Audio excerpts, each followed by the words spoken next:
Salut, c'est Jérémy, j'espère que tu vas bien. Alors aujourd'hui je t'emmène encore dans l'écosystème Solana. Il y a beaucoup de projets qui émergent, qui n'ont pas encore de token, et on peut potentiellement aller farmer des airdrops. Donc aujourd'hui on va s'intéresser à un protocole de finance décentralisée qui met en place un système de points pour le calcul de son airdrop. Donc on sait qu'il va y avoir un airdrop. Et je vais aussi te montrer comment on peut faire du rendement avec le Solana. J'ai une position en ce moment qui tourne à 300% APY. Ouais, ça paraît fou, mais je t'explique ça juste après. Si tu veux me suivre dans mes aventures, t'as les liens en description, comme ça on fait ça ensemble, si t'es intéressé bien sûr. Allez, n'hésite pas à me lâcher un petit like, et c'est parti. Alors ce protocole c'est Kamino, tu vois ils ont versé la version 2.0 de leur plateforme. Donc on va s'y intéresser, et on va jouer le airdrop comme je t'ai dit dans l'introduction, en gagnant des points. Voilà, de ce que j'ai lu, apparemment, la taille de l'airdrop, ça va dépendre du nombre de points que tu fais. Donc, si tu fais des tout petits points, tu auras un tout petit airdrop. Si tu t'appliques, que tu leur fais confiance et que tu déposes un peu plus de fonds, tu pourras être plus récompensé. Alors, par contre, on ne sait pas du tout combien ils vont airdropper. Hein. Voilà, c'est un peu le loto. On sait qu'il va y avoir un airdrop, mais on ne sait pas combien et on ne sait pas quand. Donc, on va aller faire un tour sur le protocole. On lance l'app et nous y voilà. Donc, qu'est-ce que c'est Kamino ? Donc c'est un protocole de finance décentralisée sur Solana. Donc il va te falloir le portefeuille fantôme pour interagir avec. Et sur cette plateforme, tu vas pouvoir prêter, emprunter de la liquidité. Tu vas pouvoir déposer de la liquidité, devenir liquidity provider, je t'en parlerai tout à l'heure. Et ils ont deux choses en bêta, c'est le multiply et le long short. Donc je vais te présenter vite fait le multiply parce que c'est en bêta et c'est vraiment des nouveaux produits. Ça va te permettre de faire des boucles qui seront optimisés. Je sais pas si tu as vu ma dernière vidéo où j'étais sur MarginFi, qu'on pouvait emprunter du sol grâce à nos gîtes au sol et faire une boucle pour faire plus de levier et faire plus de points. Et bien là c'est pareil, sauf que eux ils le font à ta place. Donc tu déposes ça directement là-dedans et eux même ils font la boucle. Bon franchement c'est pas un produit que je recommande parce que déjà c'est en bêta, tu vois, c'est assez chaud. On est déjà sur des protocoles, je te rappelle, qui sont tout neufs. Il y a des risques quand même à se promener dessus. Donc on va pas non plus multiplier les risques. Enfin, je parle pour moi. Mais bon, celui qui veut s'amuser un peu, il dépose un peu dedans, et tu vois, avec du BSOL, donc c'est un Solana stacké avec les intérêts, tu reçois 11% d'APY. Donc ça booste vraiment tes rendements comparé à un 6-7% de stacké directement sur Solana. Là, voilà, l'objectif c'est de booster les rendements. Mais il y a plus de risques, donc attention. Donc je te parle vite fait aussi du long short, mais c'est pas ce qui nous intéresse. Nous, ça va être le landing, le borrowing et la liquidity. On va aller voir ça tout à l'heure. Reste bien avec moi. Et n'oublie pas les 300% d'APY que je t'ai parlé tout à l'heure. On y va, on y va. Donc long short, simplement, bah, tu vas long le marché ou short le marché. Donc tu as juste à déposer des fonds dedans et c'est plus du trading, quoi. Donc voilà, tu peux te faire liquider. C'est pareil, à prendre avec des pincettes. Moi, je suis pas trop fan. Alors maintenant, on passe à la liquidity. Alors la liquidity, qu'est-ce que c'est? Tu peux gagner des frais et des récompenses parce que tu déposes de la liquidité dans les protocoles décentralisés de finance. Alors dans l'onglet liquidity, j'ai déjà été faire un petit tour et je vais te montrer comment je fais du 300%. Et je vais t'expliquer un peu les principes. Dans la matinée, j'ai déposé dans une pool du PIS, alors je sais pas si ça se dit comme ça, et du sol. Donc tout ça s'est mis dans une pool, et à qui ça sert? Donc en gros, quand tu fais ça, t'es un peu la banque. Tu mets à disposition tes tokens et ceux qui veulent échanger du Solana contre du PIS ou du PIS contre du Solana, eh bien, ils vont s'adresser à ta pool et ils vont payer des frais pour le service que tu leur rends.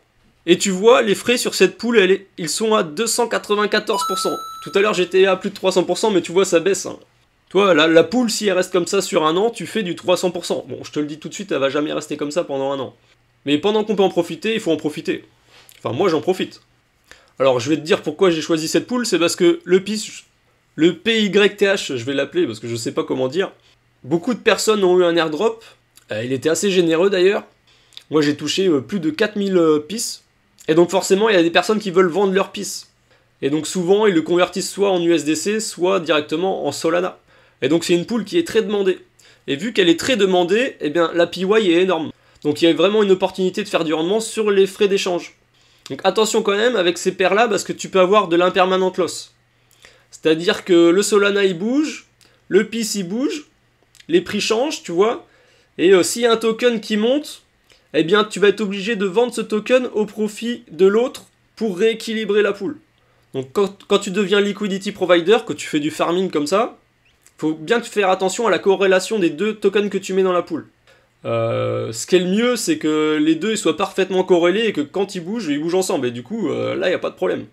Et si tu prends un blue chip qui fait que monter, et un token qui va à la cave et qui est un shitcoin, plus le token dans lequel tu crois, il monte, plus tu vas acheter du token qui descend. Donc à la fin, tu vas te retrouver avec que du shitcoin. Donc faut faire très attention. Et moi, dans mon cas, vu que j'aime bien les deux tokens, j'aime bien le sol et j'aime bien le PIS, j'ai prévu d'en avoir à long terme. Bah écoute, sur le court terme, ça me dérange pas d'en avoir plus de l'un ou de l'autre. Je pense que je m'y retrouverai à long terme. Ça, c'est encore mon avis. Je sais pas ce qui va devenir de l'avenir. Je te le dis encore, je fais pas de conseils en investissement. Je te partage juste mes réflexions et ce que je fais. Donc voilà, c'était un peu long, mais j'espère que tu as compris un peu les mécanismes du Liquidity Provider. Et le fait de mettre ça dans les pools sur Camino, eh bien, je vais gagner des points. Et je pourrais potentiellement avoir un airdrop sympa. La dernière chose que je veux voir avec toi sur Camino, eh bien, c'est le prêt et l'emprunt. Dépose de la liquidité pour gagner des intérêts et emprunte contre du collatéral. Alors qu'est-ce qu'on peut faire ici? Qu'est-ce qu'il y a d'intéressant? Si tu déposes du sol ici, tu gagnes 9,6%. Alors attention, parce que tu vas toucher 5% en bonk, donc c'est le même coin de Solana, tu vois, c'est le truc, il est vertical comme ça en ce moment. Donc gagner du bonk, je sais pas si c'est bien, mais ça me paraît très volatile. Et du coup, tu vas toucher aussi 4% en Solana. Est-ce que c'est mieux que faire du stacking à 7%? J'ai envie de te dire, c'est pas les mêmes risques. Donc c'est à toi de faire la part des choses. Le Jito Sol, il faut que je t'en parle. Dans ma dernière vidéo, je t'avais montré le protocole de Jito où tu pouvais faire du stacking et qu'ils avaient prévu un airdrop. Eh bien, je te le donne en 1000. Le snapshot est fait et l'airdrop va être validé, mais on n'a pas eu le temps de gagner des points. C'était très, très rapide. J'ai dû faire 2 ou 3 jours avant le snapshot, donc franchement, je m'attends à rien en termes de airdrop. Mais c'est pour ça aussi qu'on passe sur Camino, c'est parce que eux, ils n'ont pas encore dit que c'était terminé et ils n'ont même pas encore leur système de points, donc on est vraiment beaucoup plus early. Alors écoute, eh bien moi j'ai réfléchi, je vais simplement déposer de l'USDC. Ça tourne à 11,30. Tu vois, j'ai 6% en bonk et 4,5% en USDC. Donc c'est parti, comment on fait? On appuie sur Supply, ici je vais mettre tout ce que j'ai, moi je rigole pas. On dépose. Le déposit est passé. On voit ça ici, et ça tourne à 4,53. Et après, tu vois, c'est très simple, il y a un onglet portfolio où tu as toutes tes positions, le récap de tout ce que tu as fait. Donc écoute, pour l'instant, moi, la plateforme, elle bug pas, les transactions, elles passent, c'est compréhensible. Pour l'instant, j'ai envie de dire, je valide. Après, je te remets en garde, c'est tout neuf, il y a des risques, donc fais pas n'importe quoi, pose pas tout un network dessus, faut vraiment y aller avec des pincettes, essayer de faire la part des choses entre toucher un airdrop et juste passer une fois et faire une transaction, tout ça pour gagner, je sais pas, peut-être 10 balles. Essaye de trouver ton équilibre. Tous les liens sont dans la description, le wallet fantôme, le protocole Camino. Fais-toi plaisir, fais un tour dans la DeFi, c'est très intéressant et c'est aussi comme ça que tu vas apprendre. Il faut y aller doucement au début et à force de faire, tu vas comprendre et ça va devenir familier pour toi. Mais il faut bien que tu comprennes ce que tu fais, appuie pas sur les boutons si tu comprends rien, stop.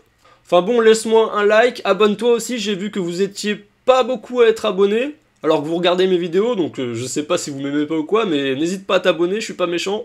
Et moi je te dis à la prochaine.